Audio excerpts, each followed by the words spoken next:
What is up, everybody? It's your boy Nerdicane. As always, I'm trying to get a lot more subscribers. I'm what am I? Carry the two. I'm 911 subscribers short of being able to qualify for getting monetized. If you're watching this video, hit a like, hit a subscribe. I hope you like my videos. If not, I don't know. It doesn't cost. It didn't cost you anything. I can't refund your money. I can't refund your time. Although Marvel probably owes you a lot more time than I do, because wow, over the last few years they've wasted a lot of people's time. But anyway, getting to Adamantium Agenda. If you've been following this, if you've been following my channel, I have sort of liked this. I have enjoyed this. This issue, I can't really. If you've gone this far, keep going. Go get this. Don't try to get in on this issue. As always, you could probably find number 1 on the shelves somewhere. This is not the one to start on. And also, this doesn't have anything to do... Once again, Marvel does a cover, and there's really nothing to do with what's going on in the book. Yeah, so let's get to the book. Let's get to credit where credit's due. Tom Taylor, I actually... a lot of people, it's kind of a love-hate. DNC, and a lot of people hate Tom Taylor.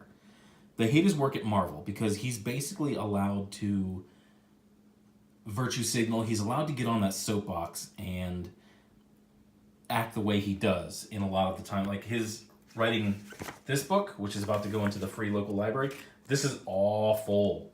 Oh my god, his writing on X-Men Red is terrible.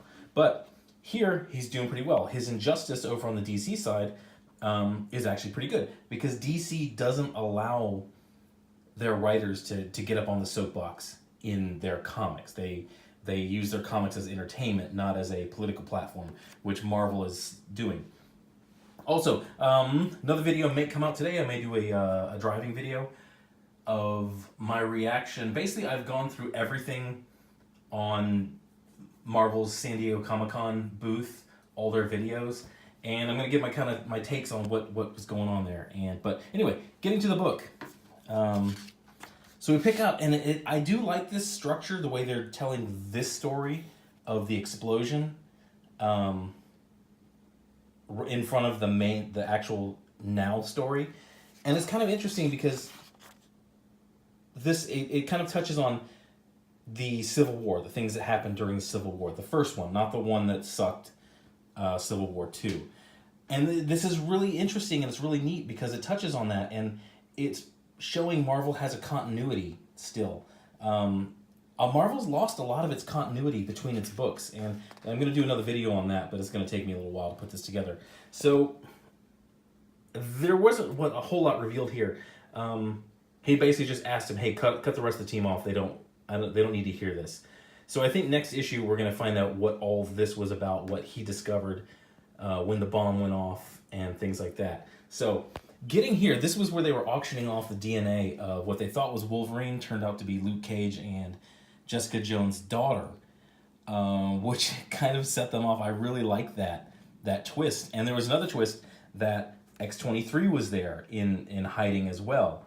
Does she have lightsabers? Because that's like a cauterized wound. I know you don't want to do like the full gore of like somebody losing a hand like that, but yeah, that's not how a hand gets severed. It's usually, it's incredibly messy.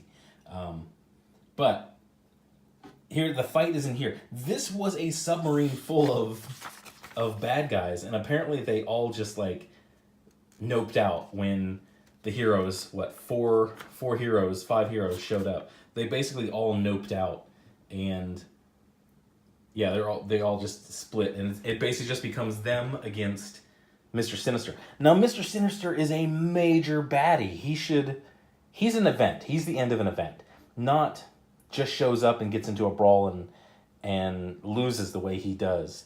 Has anybody watched this? I don't know anybody who's watched this. I've gone looking for like reviews of it.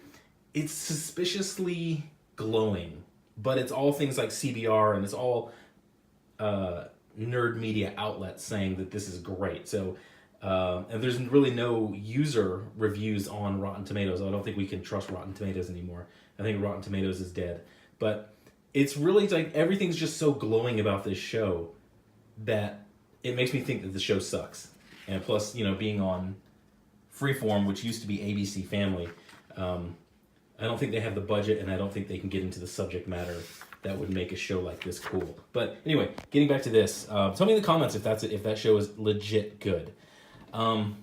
Basically, a panel and a half, and they've beaten Sinister to where he's got to nope out. He teleports out, cut off both his hands, but he can fix that. He deals with a lot of genetic things and power modifications. He can fix that, no problem. So he basically just nopes out. They got the dude who was selling, and this is kind of I don't know, man. This is kind of a cop-out way to deal with the sub sinking, where Tony just shoots out and basically just lifts the thing out. Tony's suit is magic. The things it can do, it never hits a limitation unless the plot demands it. It always functions properly. It always functions perfectly. It's always completely adaptive. His suit is now magic. It's not a mechanism anymore that has to be maintained and can get damaged. It's just magic. So we get here, and like instantly, there's a S.H.I.E.L.D. character. These dudes, they come out of nowhere. They would have sat there for hours with these guys, with these villains. Anyway, but I'm nitpicking.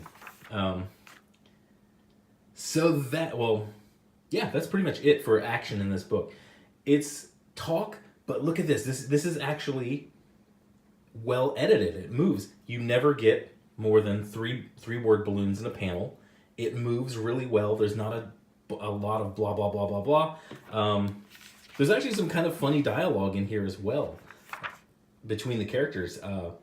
They did a good job. Tom Taylor did a good job. He's not soapboxing. He's not getting crazy with it. So, this is a good comic. I'll show you where I have the first issue I have with this comic is how quickly Sinister was thwarted. He's better than that. He's a bigger villain than that. This dude who they're going to interrogate basically just gives up the information like that.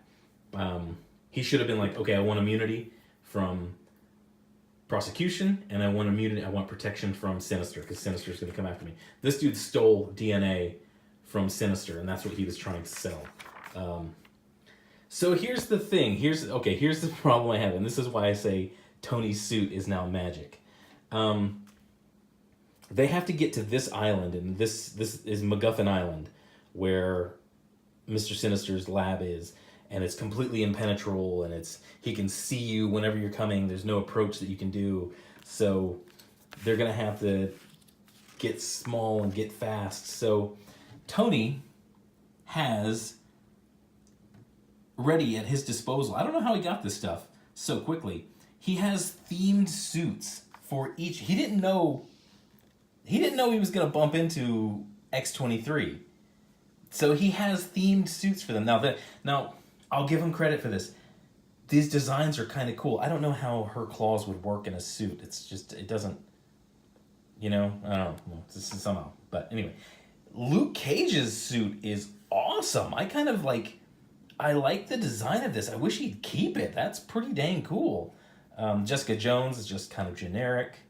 And the spider suit, they could have just broken out the Iron Spider again. That would have been cool. But that's how they get onto it. That's how they get past that. The plot device of the island is they shoot in really quick. They're shooting in like Voltron or like the Power Rangers. Take out 2 guards. Apparently the entire island was guarded by 2 guards. There's the code. If you've watched this far, there's a free comic for you. And I don't know if this is like a one-time use, or if Marvel just lets. I figured if you were Marvel, they would just like let you use it as much as you want. I had some trouble getting it off. I finally got it to peel off here. I don't know why they molecularly bond that to the page, but anyway, that is it. That's all I'm going to show you of this comic. I'm not going to spoil the ending. I try not to spoil the ending. I tell you what is already spoiled is West Coast Avengers. Oh my goodness. This book is going to... you know what? Actually, I'm not gonna write it off just yet. Kelly Thompson actually wrote a pretty good book recently, but this just looks like a conglomeration of characters who couldn't carry their own book, so they've put them together in a book. This is female Hawkeye, who they have completely gotten out of character. These writers nowadays just basically, they get to take a character with an established history and an established personality, and they just read a little bit up on it, and then they just go, okay, I'm going to do what I want with this. Does this look like Black Dean Venture? This looks like Dean Venture. Or maybe Hank. Yeah, actually, that looks more like Hank. I don't know what this guy is. This guy is completely off-putting. She was kind of a joke, throwaway character, but couldn't carry her own series. Completely different new character. Definitely couldn't carry her own series. Absolutely off-putting character. And they put them all together in one book for you to read, and then not buy, and then get canceled a few months later. I'm going to set the line at 8. It gets 8 issues printed, and then it's canceled. But anyway, that's Adamantium Agenda. If you're reading it already, not a whole lot happens in this. This is the movement issue. This is where they move from one part of the story to the next. There's some pretty cool stuff, and the thing at the end is like, the thing at the end that's revealed, you see it and you're like, oh, but then you're like, oh, why? Why would they do that? Why would they need that? But yeah, I'm Nerdicane. Thanks for your 12 minutes. That's pretty much it. I'm actually probably going to do another driving video today, so we hopefully get a double upload. But thanks for watching. Hit a like, hit a subscribe, share it on Twitter. Tell me what you think. Tell me if I missed anything. Tell me if I'm completely off base on this. But I don't think I am. I think I'm pretty accurate on this one. But this is maybe buy it. Buy it. If you bought the first 2, buy it. Not a whole lot really interesting goes on in this, but the story moves. And hopefully the next one will be a little more reveal. I'm interested to see the reveal of this story in the front. That's the real interest. That's the hook in the story. But yeah, thanks for your time. I gotta go pick up Nerdicane Jr. Have a good day.